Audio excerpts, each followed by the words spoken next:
Welcome dear student, स्वागत है आप सभी का अपना यूट्यूब चैनल पर। चलिए आप सभी विद्यार्थियों के लिए लेकर हम आ गए हैं हिस्टोरी प्रश्न, जो आपके एग्ज़ाम के लिए, बिहार पुलिस एग्ज़ाम के लिए मोस्ट इम्पोर्टेंट प्रश्न है। जो 300 प्लस जो बिहार हिस्टोरिक जो प्रश्न है वही प्रश्न हम लेकर आ गए हैं, जो इस वीडियो में लिखेंगे। ये पार्ट 3 रहने वाले हैं।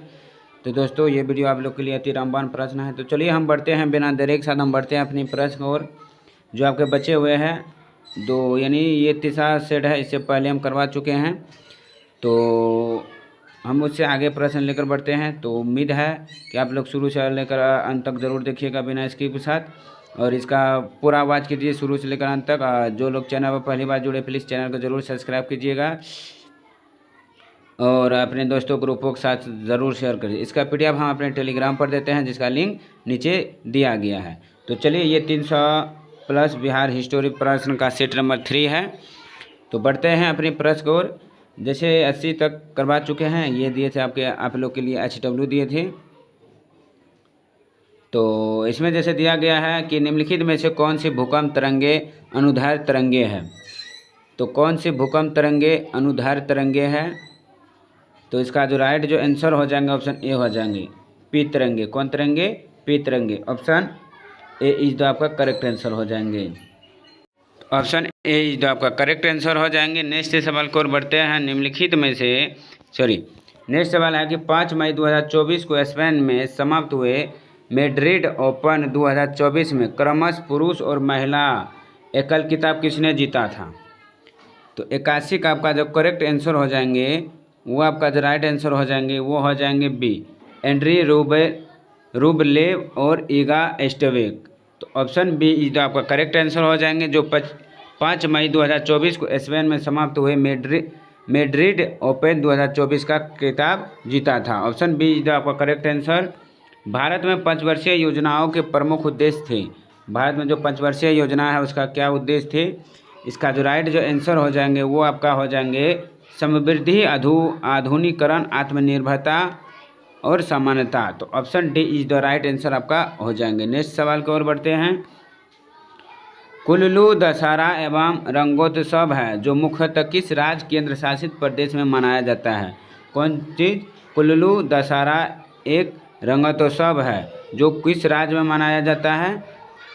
ये आपका राइट जो आंसर हो जाएंगे 83 का ऑप्शन 83 जो आपका राइट आंसर हो जाएंगे 83 का ऑप्शन डी, हिमाचल प्रदेश का। किसका है? हिमाचल प्रदेश का है। नेक्स्ट सवाल, दिल्ली, मुंबई, चेन्नई और कोलकाता को जोड़ने वाला राष्ट्रीय राजमार्ग नेटवर्क डैश कहलाता है। तो उसे हम क्या कहते हैं? तो ऑप्शन हो जाएंगे ऑप्शन सी, स्वर्णिम चतुर्भुज कहलाते हैं। अगली प्रश्न, डैश के बाद महात्मा गांधी ने असहयोग आंदोलन वापस ले लिया था। किसके बाद महात्मा गांधी ने असहयोग आंदोलन वापस लिया था? तो इसका जो राइट जो आंसर हो जाएंगे वो आपका क्या हो जाएंगे 85 का ऑप्शन हो जाएंगे डी, जलियांवाला बाग हत्याकांड के बाद महात्मा गांधी असहयोग आंदोलन क्या लिया? वापस ले लिया। तो असहयोग आंदोलन कब हुआ दोस्तों? इसका आंसर आप लोग कमेंट में ज़रूर बताइए। नेक्स्ट सवाल को और बढ़ते हैं। निम्नलिखित में से कौन सी नृत्य शैली हिमाचल प्रदेश राज्य से संबंधित है। कौन नृत्य शैली हिमाचल प्रदेश से संबंधित है? आपका जो राइट जो आंसर हो जाएंगे दोस्तों वो हो जाएंगे रऊफ। कौन हो जाएंगे? रऊफ। अगली है कि डैश गैस का उपयोग विरंजक अरे यार क्या लिखा हुआ। गैस का उपयोग विरंजक चूर्ण के उत्पादन के लिए किया जाता है। 87 का आपका राइट आंसर हो जाएंगे बी, क्लोरीन के लिए। अगली प्रश्न, मैसूर तथा अंग्रेजों के बीच सेरिंगपट्टम का युद्ध किस वर्ष में हुआ था। मैसूर तथा अंग्रेजों के बीच सेरिंगपट्टम का युद्ध किस वर्ष हुआ था? तो 88 का आपका राइट जो आंसर हो जाएंगे वो आपका हो जाएंगे सी, 1799 में। कब हुआ था? 1799 में। नेक्स्ट सवाल, नर्मदा का उद्गम निम्नलिखित में से किस स्थान से होता है। नर्मदा नदी का उद्गम किस स्थान से होता है? 89 का आपका राइट आंसर हो जाएंगे अमरकंटक पठार से होता है। कहाँ से होता है? अमरकंटक पठार से होता है। नेक्स्ट सवाल, भारतीय संविधान के निम्नलिखित में से किस अनुच्छेद में यह उल्लेखनीय है कि संघ की आधिकारिक भाषा हिंदी तथा लिपि देवनागरी होगी। तो 90 का आपका राइट आंसर हो जाएंगे ए, अनुच्छेद 343 में, अनुच्छेद 343 में। नेक्स्ट सवाल आपका है खनमा का युद्ध। नेक्स्ट सवाल है आपका खनमा का युद्ध 1527 राणा संगा और डैश की सेनाओं के बीच लड़ा गया था। खनमा का युद्ध कब हुआ? 1527 में। राणा संगा और किसके बीच युद्ध हुआ था? तो इसका जो राइट आंसर हो जाएंगे 91 का 91 का आपका राइट आंसर हो जाएंगे option C is the right answer हो जाएंगे। बाबर के बीच हुआ था। किसके बाद? बाबर के बीच। अगली है 30 अप्रैल 2024 को अंतर्राष्ट्रीय शतरंज महासंघ द्वारा केनेरू हम्पी और हरिका द्रोणावली के बाद कौन सी खिलाड़ी ग्रैंड मास्टर बनने वाली तीसरी महिला शतरंज खिलाड़ी बने हैं? तो आपका जो राइट आंसर हो जाएंगे दोस्तों वो हो जाएंगे कौन?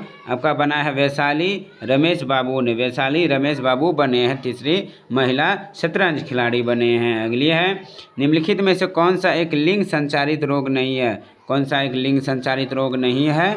93 का आपका राइट आंसर हो जाएंगे ऑप्शन ए अमीबाइसिस जो है वो एक लिंग संचारी रोग नहीं है। निम्नलिखित में से कौन भारतीय ओलंपिक संघ की पहली महिला अध्यक्ष थी? कौन भारतीय ओलंपिक संघ की पहली महिला अध्यक्ष थी? तो इसका जो राइट जो आंसर हो जाएंगे दोस्तों 94 का वो डी हो जाएंगे, पीटी उषा। कौन हो जाएंगे? PT Usha. Option D is the right answer. Bharat का पहला डार्क नाइट स्काई रिजर्व कहाँ स्थापित किया जा रहा है? भारत का पहला डार्क नाइट स्काई रिजर्व कहाँ स्थापित किया जा रहा है? तो ये जो स्थापित किया जा रहा है आपका लद्दाख में। कौन? डार्क नाइट स्काई रिजर्व वो कहाँ? लद्दाख में आपका किया जा रहा है। नेक्स्ट सवाल नीवल राष्ट्रीय उत्पादन की गणना करने का सूत्र डैश है? आपका जो राइट आंसर हो जाएंगे 96 का ऑप्शन डी GNP हो जाएंगे। क्या हो जाएंगे? GNP। अगली है अंगुत्र निकाय निम्न से संबंधित है। अंगुत्र निकाय निम्न में से संबंधित है। तो किससे संबंधित है? बौद्ध धर्म से। अंगुत्र निकाय किससे संबंधित है? बौद्ध धर्म से। किसके द्वारा राज्यसभा में 12 सदस्य मनोमानित किए जाते हैं? किसके राज्यसभा में 12 सदस्य मनोमानित किया जाता है? तो इसका जो राइट जो आंसर हो जाएंगे 98 का ऑप्शन हो जाएंगे डी अध्यक्ष के। किसके? अध्यक्ष। हाल ही में जारी ILO के अध्ययन के अनुसार प्रत्येक 1000 से कितने प्रतिशत लोग जबरन मजदूरी में लगे हुए हैं? तो 99 का आपका जो राइट आंसर हो जाएंगे 3.5% लोग जबरन मजदूरी में लगे हुए हैं। अगली प्रश्न है निम्नलिखित में से हिमालय के किस उपभाग में काराकोरम, लद्दाख, जास्कर तथा पीर पंजाल पर्वतमाला शामिल है? तो 100 का आपका राइट आंसर हो जाएंगे वो हो जाएंगे कश्मीर या उत्तर पश्चिमी हिमालय में। कश्मीर या उत्तर पश्चिमी Himalaya. Option A is the right answer. Bharat में मौद्रिक नीति डैश द्वारा विनियमित की जाती है? भारत में मौद्रिक नीति किसके द्वारा विनियमित किया जाता है? आपका राइट आंसर हो जाएंगे बी RBI के द्वारा, RBI के द्वारा। 101 का आपका राइट आंसर हो जाएंगे option B is the correct answer हो जाएंगे। कितना? Option B. नेक्स्ट सवाल है भारत में वित्तीय नीति बनाने के लिए मुख्यतः कौन सी एजेंसी जिम्मेदार है? 102 का आपका सी हो जाएंगे वित्त मंत्रालय द्वारा। अगली है प्रतिवर्ष किस तिथि को राष्ट्रीय प्रौद्योगिकी दिवस मनाया जाता है? प्रतिवर्ष किस तिथि को राष्ट्रीय प्रौद्योगिकी दिवस मनाया जाता है? 103 का आपका राइट आंसर ए हो जाएंगे 11 मई को। कब? 11 मई को मनाया जाता है। अगली है कि भारत की पहली महिला विधायक कौन है? भारत की पहली महिला विधायक कौन है? 104 का आपका राइट जो आंसर हो जाएंगे ऑप्शन सी हो जाएंगे मुथु लक्ष्मी रेड्डी। ऑप्शन सी जो आपका करेक्ट आंसर हो जाएंगे। नेक्स्ट सवाल भारत के संविधान का अनुच्छेद 20 डैश से संबंधित है? भारत के संविधान अनुच्छेद 20 जो है वो किससे संबंधित है? तो अपराधों के लिए दोषी सिद्ध के संबंध में संरक्षण। Option C is the right answer हो जाएंगे। नेक्स्ट सवाल है 15 मई 2024 को देश के सबसे बड़ा कौशल कार्यक्रम इंडिया सिसिकल से प्रयोक्ता 2024 का आयोजन किस मंत्रालय द्वारा नई दिल्ली में किया गया? तो 106 का आपका राइट आंसर सी हो जाएंगे कौशल विकास और उद्यमिता मंत्रालय द्वारा। Option C is the right answer. Next सवाल,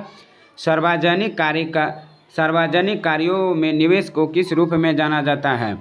7 का आपका राइट आंसर डी हो जाएंगे, पूंजी व्यय के रूप में जाना जाता है सार्वजनिक कार्यों को। अगली है, बिंबिसार और अजातशत्रु संरक्षक थे। बिंबिसार और अजातशत्रु संरक्षक थे किसका? 8 का आपका डी हो जाएंगे, इनमें से किसी का नहीं। नेक्स्ट सवाल है, सिखों के प्रथम 10 गुरुओं में से एक डैश सिख धर्म के संस्थापक थे, तो कौन थे वो? तो आपका राइट आंसर ए हो जाएंगे, गुरु नानक थे। कौन? गुरु नानक। नेक्स्ट सवाल है, जलियांवाला बाग हत्याकांड वाले दिन लोग ब्रिटिश सरकार के किस कार्य का विरोध करने के लिए बाग में एकत्रित हुए थे?